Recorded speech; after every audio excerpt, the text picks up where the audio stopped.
en mítines y comisarías, nuestro asombro era inmenso al constatar cómo de aquellas formas políticas tan revolucionarias y descompuestas podía haber surgido un ser que resplandecía como un amanecer en el mundo, con una palabra solar en la boca, con una acción de constructor de orbes, y que había llegado al poder dominar Italia y haber hecho de una nación derrotista un país militar y de una temperatura descreída un pacto del Laterano, y de una tierra de renunciaciones históricas un clamor imperial, como había llegado a poder hacer todos esos milagros, no porque su trayectoria política y vital hubiese sido la de un presidente de los Luises, la de un buen chico modosito y bien mandado, o la de un excelente abogado de derechas, de un corporativista, sino precisamente por todo lo contrario. Nosotros, ante los datos de aquel libro, vimos un infinito porvenir para nuestros propios destinos y querencias y para nuestro propio país. Y más que un libro de cultura fascista, aquellas claves vitales y políticas nos sirvieron como tablas de ley en un Sinaí, como revelaciones acompañadas de terremotos en la conciencia. Al releer este conmocionador volumen, ahora en español, al cabo de los años, yo creí que solo quedaría para uno la música dulce y lejana del recuerdo, de las antiguas pasiones, de lo sido. Pero por el contrario, los datos de este libro me han vuelto a remover violentamente el alma. Y esta remoción sí que ya la pude sentir, sí que ya la puede sentir todo lector que hoy se acerque a esta arrebatadora lectura.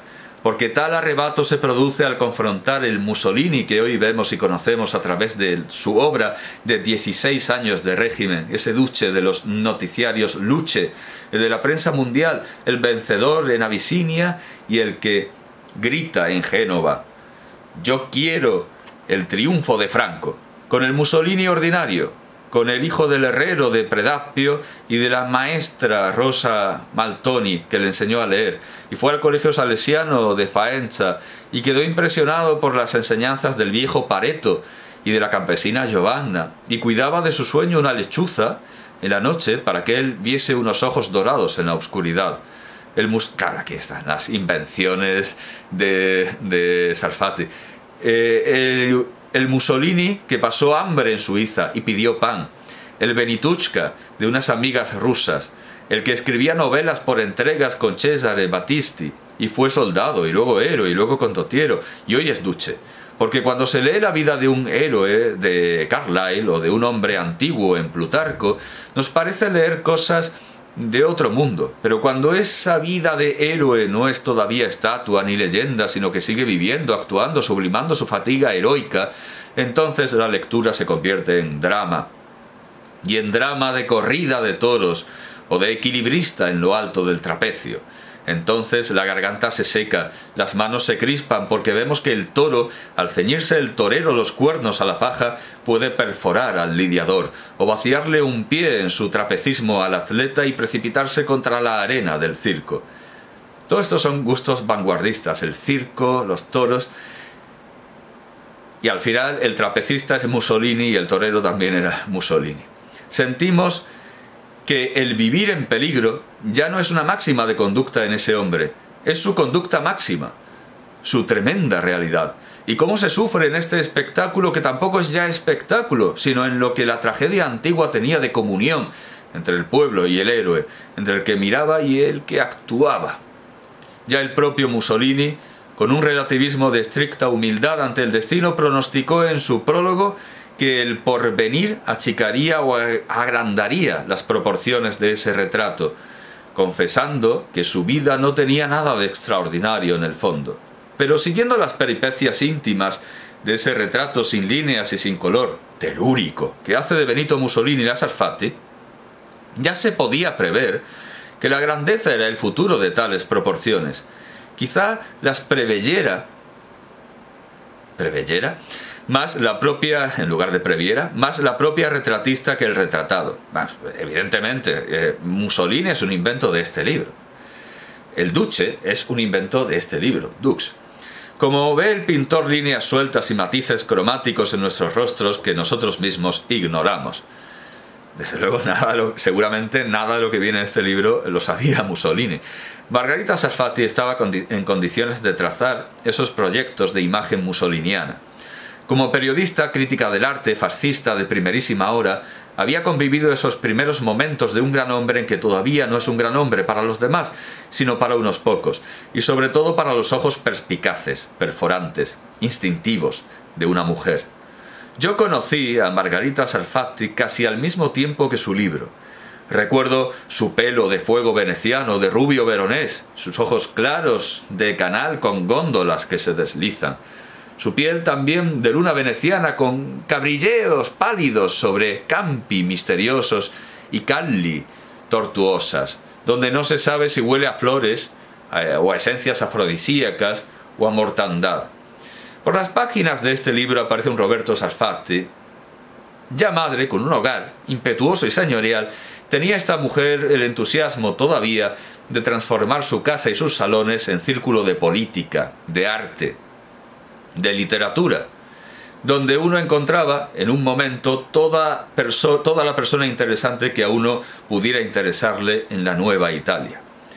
Un tipo de mujer frecuente en la antigua Grecia, usual en la Francia del XVIII, poco extendido en Italia y absolutamente desconocido para nosotros, los buenos españoles. Para quienes una mujer que sabe tanto de política, de arte o de amor nos parece siempre una sesión de cine o de astronomía. Yo era el joven bárbaro provincial que llegaba a aquel salón obscuramente y como un paleto ibérico me arrinconaba a escuchar las cosas más peregrinas. Margarita nunca me olvidó y me distinguió con su recuerdo, su estimación y hasta sus sarcasmos. Porque cuando en la Bienal de Venecia, por 1934, Palacio de los Dux, yo me levanté a sostener mis creencias sobre el arte y el Estado, tras oír a los franceses, yanquis, suizos, y al serpentino Madariaga, y al reposado y sutil Eugenio d'Ors, Margarita me lanzó en plena asamblea esta pincelada. El joven representante del nuevo fanatismo español. Lo que me puso un horror de contento al verme llamado fanático por la biógrafa del Duce, en una asamblea donde la miel, el algodón y la purpurina predominaban insoportablemente. Se ve que es su idea más profunda de la profunda España, porque en su Dux, al aludir a César qué curioso, porque dice César Borgia, lo lógico habría sido decir César Borja o Cesare Borgia, pero César Borgia, y confrontarle con los condotieros italianos a lo Malatesta y Ludovico el Moro, le reconoce también un estilo oscuro y fanático, netamente español. Eso no la impidió acogerme con grande afecto cuando, escapado del Madrid rojo, me presenté en su villa Cavalasca de Como, con un pelo más rubio que el suyo de Tintoretto. Y escribir un espléndido artículo sobre la criada italiana que me salvó la vida en momentos de enorme peligro ante las turbas marxistas madrileñas.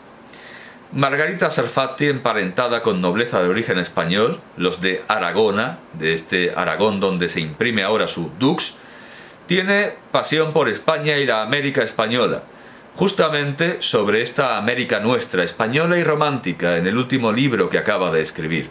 Por eso le dará mucha alegría que su Dux vuele por esta España de hoy.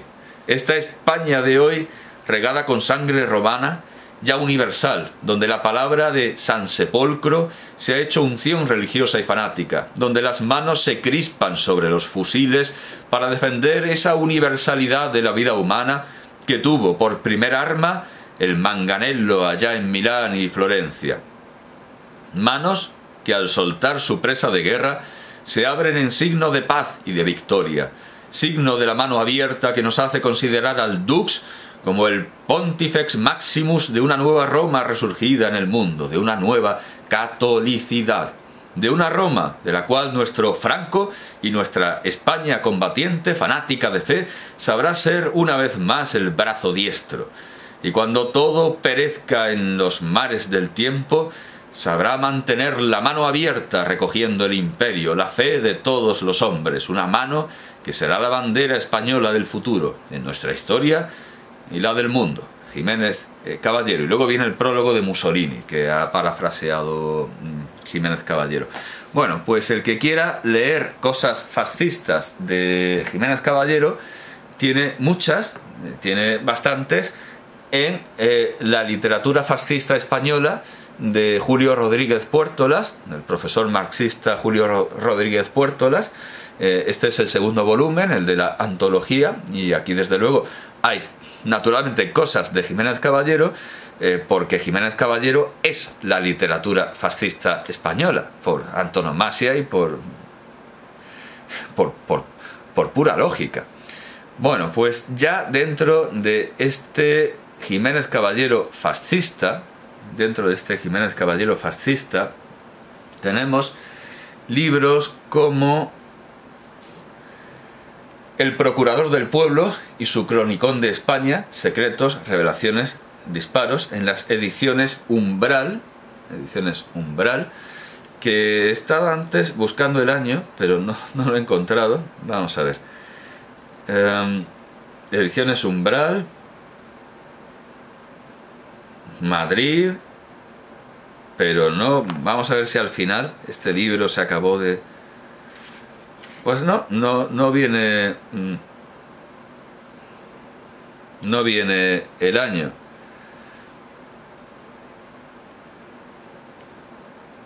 Bueno, leeré el prólogo, como he hecho con los demás libros.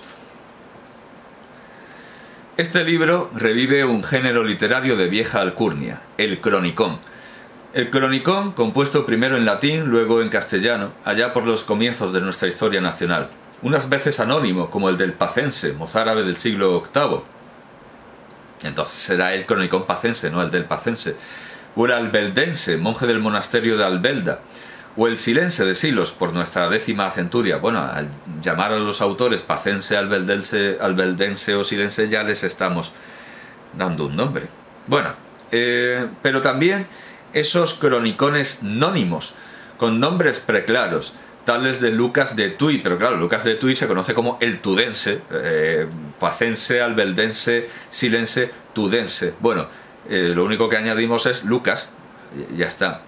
Lucas de Tuy, aquel amigo de Francisco de Asís por el siglo XIII, que luchó como el santo contra la herejía albigense o comunismo de entonces.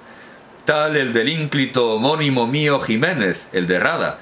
Lo pone con G, cuando hasta el día de hoy todo el mundo lo sigue escribiendo con X. El de Rada, combatiente contra el peligro marrueco y triunfalista por las Navas de Tolosa y perennizado por su De Rebus Hispaniae, que es poco más o menos como también yo titularía esto que ahora os ofrezco sobre las cosas de España. En otro serial, siguiendo la manera de los cronicones medievales, ya que mi primera relación fue de 1947.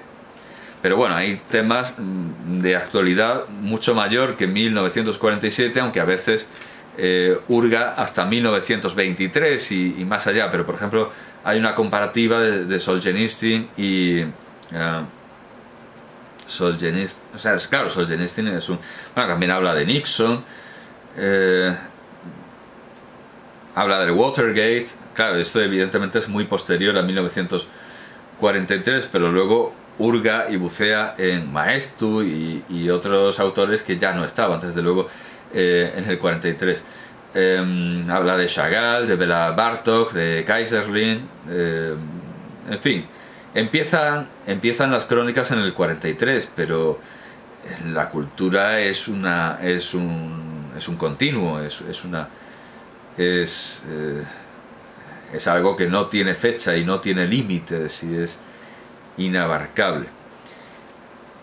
Bueno, he perdido este artículo sobre Solzhenitsyn. Habla de Ullastres, en fin, de Don Juan. Bien, habla de Madariaga, naturalmente. Habla de Cela. Bien, a este delicioso género de cronicidad, mezcla de certeza y fantasía, aportó también su lustre nada menos que Alfonso el Sabio con su General Historia y su Crónica General. Y Cronicón fue asimismo la gran conquista de ultramar, historia de las cruzadas o rescate del Oriente Medio en tiempos de don Sancho el IV. me salto un poco, le he atribuido al procurador del pueblo por darle una vaga impersonalidad. En mi primer cronicón de 1949 solo aparecía un don Ernesto, un dominus, un señor cualquiera, y lo de pueblo por aquello de que el pueblo era el público preferido para estas recordaciones, procuradas por juglares y clérigos, narradores de hechos beatos, heroicos y políticos. Y además, este procurador mío está entre el ombudsman o ajustador de cuentas nórdico y los narodnikis rusos. Literatura prolija, ingenua y campeadora, mezclada de poesía y de erudición, y muy mía, ya desde mis primeras notas marruecas de un soldado hasta mi Genio de España, que es la obra que cita en su conferencia sobre Azaña, al decir que España o depende de Moscú o depende de Ginebra, que ahora sería Bruselas, actualizo yo, o depende de Roma, y que contra esa Roma que tenía la punta de la espada en todas partes y el puño en Roma, querían combatir Azaña y tantos otros. Azaña, desde luego, diciendo que España ha dejado de ser católica, aquello que le reprochó Nogales, Chávez Nogales, no, claro, el general era Nogales Méndez, Chávez Nogales, eso es, Chávez Nogales, que desde luego como sevillano no le constaba ni poco ni mucho que España pudiera, o que hubiera desde luego dejado de ser católica, ni que podía hacerlo. Bueno, literatura que suena a clarinazo, como me la definiera Ortega.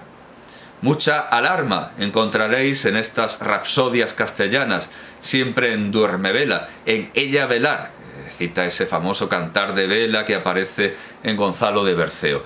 Mucho ella velar al modo de aquella lírica coetánea de los cronicones, eso, Berceo, anunciando peligros y festejando victorias, aunque a quien manda a velar es a la aljama de los judíos, que por cierto es algo que ha omitido de su descripción fantasiosa y pantagruélica de Margarita Sarfati, que era judía. Ese detalle lo ha omitido.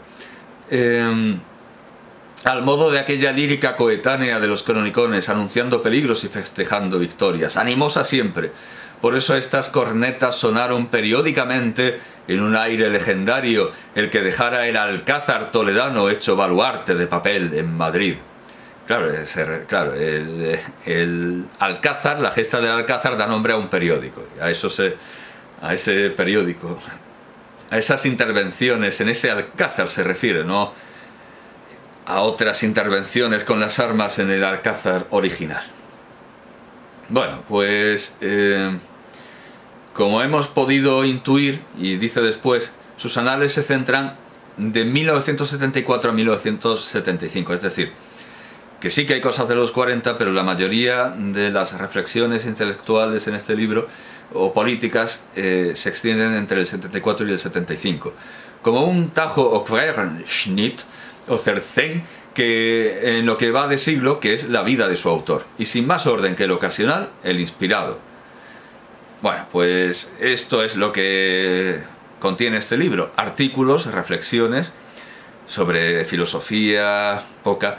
literatura, mucha, política, demasiada, del autor entre los 40 y el 75. No viene fecha de publicación, pero entendemos que será será desde luego posterior al 75.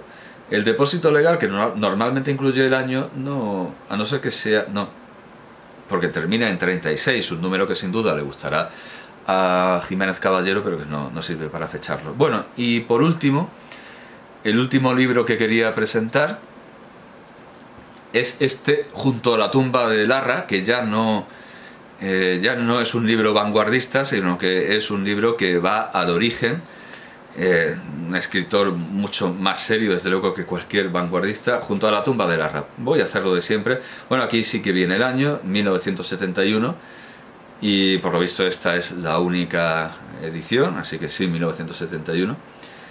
El autor de esta obra lo presenta así Salvat. El autor de esta obra, nacido en Madrid el año 1899, cursó sus estudios universitarios, pero esto lo cuenta todo estupendamente él, Cursó sus estudios universitarios en Derecho y Filosofía y Letras en la Universidad Central, en la que se doctoró. En 1935 obtuvo la Cátedra de Lengua y Literatura de España en el Instituto del Cardenal Cisneros de Madrid y ha realizado asimismo cursos monográficos en diversas universidades españolas y extranjeras. Fundador de la Gaceta Literaria, 1927, revista de vanguardismo que tuvo su continuación en el Robinson Literario de España, 1931, es asimismo autor de innumerables libros literarios, pedagógicos y doctrinales e infatigable colaborador en periódicos y revistas. Sus principales obras son Notas marruecas de un soldado, Carteles, Yo inspector de alcantarillas, Genio de España y hay que añadir a ese largo periodo que más o menos me he saltado, El Belén de Salcillo, Premio Nacional de Literatura, 1934, La Europa de Estrasburgo, 1949, La literatura hispanoamericana en sus textos esenciales, 1953, etc., que han sido distinguidas con importantes premios literarios y nacionales y extranjeros. La selección de artículos aquí reunidos, es un libro de artículos como este, constituye no solo una muestra de la variedad y prolija actividad literaria del autor, sino que es en sí misma un nuevo libro, basado en las constantes presentes en su obra a lo largo de los años. Claro, es junto a La tumba de Larra el artículo que da nombre a todo el libro. Y los siguientes... bueno, la primera parte está dedicada a Larra, junto a la tumba de Larra y esa tumba donde resucitaría España, y después Portugal, Cataluña, Aragón, Valencia, Murcia, Andalucía, Extremadura, Castilla y mi resto del mundo en cartel. Y se me acaba la batería, creo que esto ha quedado suficientemente presentado.